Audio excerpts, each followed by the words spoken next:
Nous avions découvert Kisa à son arrivée à l'aéroport vendredi. Nous sommes aujourd'hui mardi et nous allons voir comment elle évolue dans son nouvel environnement aux eaux de Guadeloupe. Elle a quand même une petite bouille de petite gêne encore. Alors les deux enclos sont juxtaposés l'un à côté de l'autre. Pour l'instant, les deux jaguars sont séparés par une barrière grillagée, donc ils peuvent se sentir, se voir, mais il n'y a pas de contact direct, ce qui est vraiment sûr. Ce qui est intéressant, c'est qu'on voit bien que les deux jaguars sont sur des plateformes à une hauteur où ils peuvent se voir.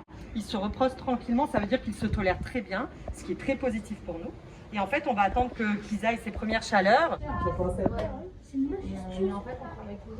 Vraiment voir comment réagit le mâle. Et peut-être à ses deuxième, troisième chaleurs, à ce moment-là, on pourra les mettre en contact. Alors, Timal, c'est le mâle qui est aux eaux de Guadeloupe. On observe Kisa à distance.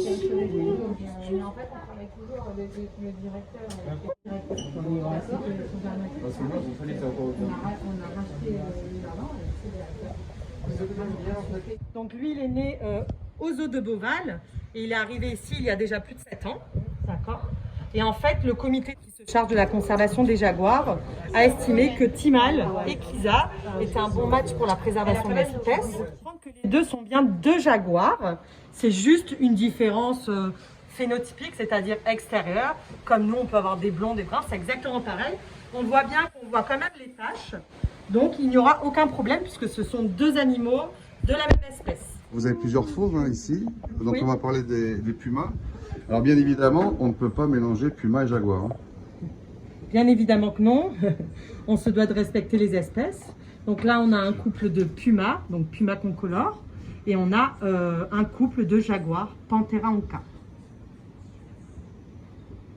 C'est une chance parce qu'il faut bien comprendre que nous, on veut aussi travailler pour le bien-être animal, pour la conservation des espèces. Et c'est vraiment un aboutissement. Tous les zoos ne sont pas choisis par le comité d'experts pour pouvoir faire de la reproduction. Donc c'est une chance. Et puis après, on espère vraiment que ça se passe bien entre eux et voir vite des petits arriver. Et une chance aussi pour les visiteurs. On peut, pendant ces vacances de Pâques, leur dire, vous pouvez venir les voir tous les deux avec les autres animaux qui sont présents ici. Oui, on invite justement les gens à venir, les gens qui veulent rencontrer Kisa, rencontrer les soigneurs, discuter sur les plans de conservation. On est toujours ouvert pour bien expliquer notre programme à tout le monde. On serait ravis de les accueillir. Vous verrez aussi qu'il y a d'autres surprises pour Pâques qui sont prévues. On vous attend nombreux.